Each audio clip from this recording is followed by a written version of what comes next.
Target হচ্ছে পূজাকে সুন্দর একটা মিষ্টি ব্রাইডাল লুক দেওয়া, রিসেপশন লুক। তো দেখো সেই মতো আমি কাজও শুরু করে দিয়েছি। এবং পূজা এমনিতে ভীষণ মিষ্টি একটা ব্রাইড, দেখতে খুবই সুন্দর এবং স্কিন টোন বা স্কিন সব কিছুই ভীষণ ভালো। তো ওর ক্ষেত্রে অনেক হেভি ওয়ার্ক করার কোনো প্রয়োজন নেই, জাস্ট মেকআপের টাচে ওর বিউটিটাকে আরও একটু এনহ্যান্স করাই ছিল আমার প্রধান উদ্দেশ্য। তো আমি সেটাই করার চেষ্টা করেছি। এবার তোমরা দেখে জানিও যে আমি ওকে কতটা সুন্দর করে সাজাতে পেরেছি। বাট আমার কাছে তো ওর ফাইনাল লুকটা খুবই ভালো লেগেছে। আমি যেমনটা চেয়েছিলাম ঠিক তেমনভাবেই আমি ওকে সাজাতে পেরেছিলাম।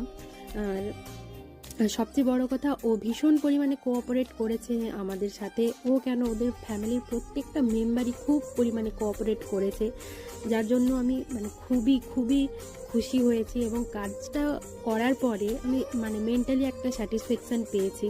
আর